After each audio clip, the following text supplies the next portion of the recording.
வணக்கம், welcome to Jaya's kitchen. இனிய ஆங்கில புத்தாண்டு வாழ்த்துக்கள். உலக மக்கள் அனைவருக்கும் என் வாழ்த்துக்களை தெரிவித்துக் கொள்கிறேன். நான் இன்னைக்கு நியூ இயர் அதுவுமா நல்ல ஹெல்த்தியான ஃபுட்டு செய்ய ஆரம்பிப்போம். ஏன்னா நாம் நல்ல ஹெல்த்தியாக இருக்கணும், அப்போ தான் நம்மளை எல்லாமே செய்ய முடியும். அதனால் ஒரு ஹெல்த்தியான ரெசிபியை செய்து ஆரம்பிக்கலான் இருக்கேன். அது என்ன ரெசிபின்றத பார்க்கலாம் வாங்க. உளுந்து உருண்டை செய்யறதுக்கு 1 கப்பு உளுந்து எடுத்திருக்கேன். இது 1 கப்புன்றது 280 ml. இது ஒரு 200 ml வரும்னு வச்சுங்களேன். இதை ஃபுல்லாக நல்லா கழுவிட்டு எடுத்துகிட்டு வந்து வறுத்துப்போம். உளுந்து கழுவிட்டேன். இது ஏன் கழுவுனா தூசிலாம் இருக்கும், அதனால தான் கழுவிடுவோம் அப்படின்ட்டு கழுவணும். கழுவிட்டு ஊறக்கூடாது, உடனே போட்டு வறுத்துடணும். அடுப்பை பற்ற வச்சு பேனல் வச்சுருக்கிறேன். இதில் எல்லாத்தையும் போட்டுப்போம்.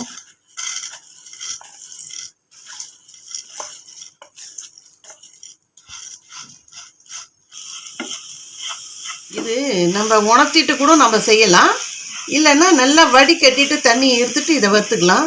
இது நல்லா செவ்வராக வறுக்கணும். ஏன்னா நம்ம அரைக்க போகிறது மிக்சியில் தான் அரைக்க போகிறோம் இல்லையா, அதனால் இது நல்லா செவ்வராக வறுக்கணும். அது அதனால தான் இது தெரியணுமேன்றதுக்காக தான் இந்த உளுந்து உங்களுக்கு காட்டுறதுக்காக இது வாங்கினேன். இல்லாட்டினா முழு உளுந்து வாங்குவேன், கருப்பு உளுந்து. இந்த உளுந்தில் அப்போ தான் அந்த வறுபடும் போது தெரியும் உங்களுக்கு எப்படி இருக்கணுன்றது. இந்த உளுந்து உடம்புல எலும்பெல்லாம் வலுவெறதுக்காகுங்க. அதே மாதிரி இது சத்து கூட. இந்த பொம்பளை பிள்ளைங்களுக்கு இந்த மாதவிடாய் காலத்தில் இது உளுத்தங்களி செய்து கொடுப்பாங்க. உளுத்த மாவு வறுத்து பவுடர் ஆக்கிட்டு நெய் கலந்து கொடுப்பாங்க.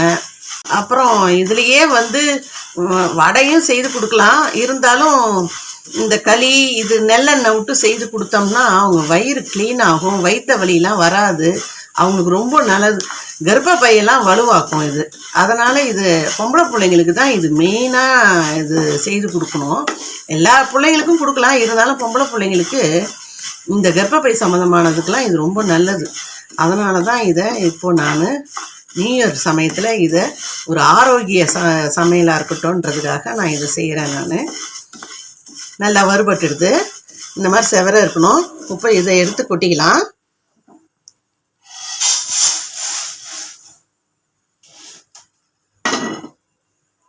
அடுத்து அவல் ஒரு அரை கப் எடுத்து வச்சுருக்கேன். இது சிவப்பரிசி அவல். நான் அரிசி சேர்க்கலை, அவல் சேர்த்துருக்கேன். சிவப்பரிசி அவல் இதை சேர்த்து இதை கொஞ்சம் லைட்டாக வறுத்துக்கலாம். இது வறுபட்டு எடுத்து இதை எடுத்து போட்டுக்கலாம். இது கூட வேர்க்கடலை ஒரு அரை கப்பு. வேர்க்கடலையும் உடம்புக்கு ரொம்ப நல்லது. இதுவும் அதோட சேர்ந்ததுன்னா இன்னும் நல்லது. அதனால தான் இந்த இதெல்லாம் சேர்த்து சத்துள்ள பொருளெல்லாம் சேர்த்து வறுத்து கொடுக்குறோம். இது ஏற்கனவே நான் வறுத்த கடலை தான், இது வேர்க்கடலை. இது லைட்டாக வறுத்துக்கலாம். அது வறுபட்டு எடுத்து இதையும் சேர்த்துக்கலாம். அதில் இப்போது இதில் பாதாம் ஒரு அரை கப்புக்கு 1/4 கப்பு பாதாமும் முந்திரி ஒரு 5 பாதாமும் சேர்த்துருக்கேன். இதுவும் சத்து. பாதாம் பசங்களுக்கு முடி வளர்ச்சியெல்லாம் இதில் நல்லா வளரும். பாதாம் எப்போதுமே எல்லாருமே சாப்பிடுவாங்க. இதில் சேர்த்து செய்தோம்னா ரொம்ப நல்லது. நட்ஸை சேர்த்து செய்வோன்ட்டு தான் செய்கிறேன். இது ஆப்ஷனல் தான். சில சேர்த்துக்கினாலும் சேர்த்துக்கலாம், இல்லாட்டின்னா விட்டுடலாம். இது சேர்த்து கொட்டிக்கலாம்.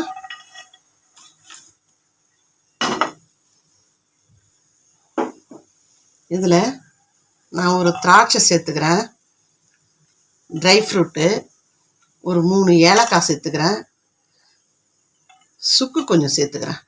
ஏன் சுக்கு சேர்க்குறோன்னா நம்ம இது வெல்லத்தை போட்டு தான் செய்கிறோம், அதனால் சுக்கு சேர்த்துக்கணும். வெல்லம் போடும்போது சுக்கு கண்டிப்பாக இருக்கணும், அதனால் கொஞ்சமாக சுக்கு போட்டுக்கிறேன். இதையும்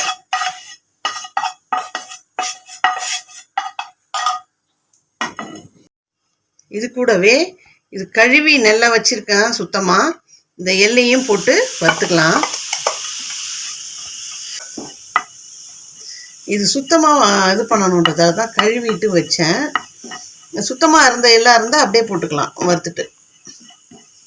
எள்ளு வறுபட்டு எடுத்து பாருங்கள். வெடிக்குது பாருங்க, பட்டு பட்டுன்னு தெரியுது.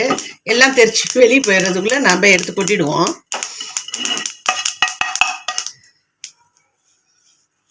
இது 1 ஸ்பூன் போட்டால் போதும்.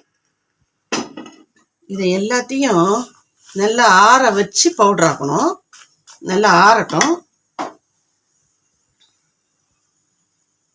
ஆறிடுது.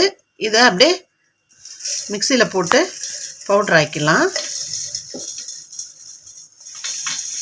இது இனிப்பு போட்டு செய்கிறோம் இல்லையா, வெல்லம் போட்டு, அதுக்கு கொஞ்சம் உப்பு, கல் உப்பு 2 சேர்த்துக்குவோம். நான் 1 கப்பு உளுந்து எடுத்தேன்றதால 1 கப்பு வெல்லம் போடுறேன். நான் அதிகமாக ஸ்வீட் போடல. அதனால் நீங்கள் அதிகமாக வேணுன்னா போட்டுக்குங்க. ஒரு 1.5 கப்பு கூட போட்டுக்கலாம்.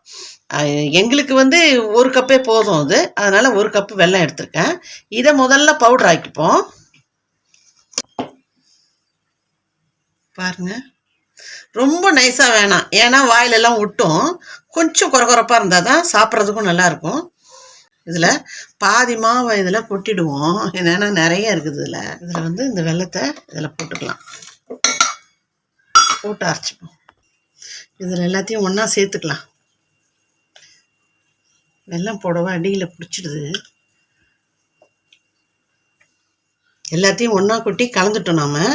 இப்போ இதில் என்ன செய்யணும்னா, நெய்யை உருக்கி ஊற்றலாம். நெய் பிடிக்கிறவங்களுக்கு நெய் சேர்த்துங்க. ஆனால் இந்த மாதிரி சாப்பிட்றதுல நல்லெண்ணெய் கொஞ்சம் சுட வச்சு, ஏன்னா அப்படியே சேர்க்கக்கூடாது, கொஞ்சம் லேசாக சூடு காட்டி தான் நல்லெண்ணெயை இதில் ஊற்றணும். அப்போ தான் அந்த வாசனை, பச்சை வாசனை இருக்காது. அதனால் சூடு காட்டி நல்லெண்ணெய் தான் நான் ஊற்றி செய்ய போகிறேன். நெய் போட போகிறதில்ல, ஏன்னா இது உடம்பு ஆரோக்கியத்துக்காக செய்கிறது. டேஸ்ட்டுக்காக நெய் வேணால் போட்டுக்கலாம், ஆனால் நான் நெய் சேர்க்கலை. இப்போ நல்லெண்ணெய் காய்ச்சிக்கலாம்.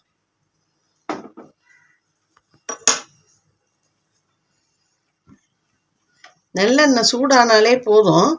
இந்த மாவுக்கு தகுந்த மாதிரி ஊற்றிக்கிங்க, நிறைய ஊற்றிடாதீங்க, தளதளன்னு ஆகிடும். நான் கொஞ்சமாக தான் சேர்க்க போகிறேன் நல்லெண்ணெய். ஒரு 2 டேபிள் ஸ்பூன் இருந்தாலே எனக்கு போதும் இந்த மாவுக்கு. அதனால் 2 டேபிள் ஸ்பூனு. இது ரொம்ப காய்ச்சலாக காயக்கூடாது, கொதிக்கக்கூடாது. மிதமான சூட்டில் கொஞ்சம் அப்படியே சூடாகிடணும், அவ்வளோதான். எண்ணெய் சூடாயிடுது, அடுப்பு ஆஃப் பண்ணிக்கலாம். இப்போ இதில் அப்படியே ஊற்றிக்கலாம்.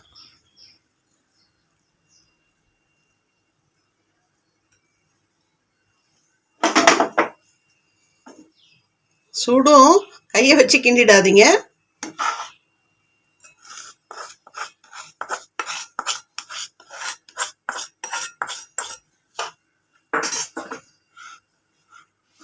தேவையான எண்ணெயை சுட வச்சு ஊற்றுனதுக்கப்புறம் இந்த மாதிரி பெசரிட்டு இந்த மாதிரி உருண்டை உருண்டையாக பிடிச்சிக்க வேண்டியதாங்க. இதுதான் உளுத்த மாவு உருண்டை. நியூ இயருக்கு ரொம்ப ஆரோக்கியமான, வலிமையான, எலும்புகள்லாம் வலிமை கொடுக்கக்கூடிய ஒரு ரெசிபியை செய்திருக்கிறோம். இதே மாதிரி எல்லாத்தையும் பிடிச்சிக்கலாம் உருண்டை. இந்த உருண்டை எவ்வளோ சாஃப்டாகவும் இருக்கும், அதே சமயம் நல்லாவும் இருக்குங்க.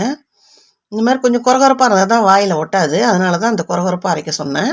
ரொம்ப மாவாக இருந்தால் அப்படியே நாக்கில் ஒட்டிக்கும். இந்த ரெசிபியை நீங்கள் வீட்டில் செய்து பார்த்துட்டு கமெண்ட் பண்ணுங்கள், லைக் பண்ணுங்கள், ஷேர் பண்ணுங்கள். இந்த புத்தாண்டில் இந்த மாதிரி ஒரு ஆரோக்கியமான ஃபுட்டை செய்து நல்லபடியாக இருப்போம் எல்லோரும். நெக்ஸ்ட் ரெசிபியில் பார்க்கலாம். தேங்க்யூ.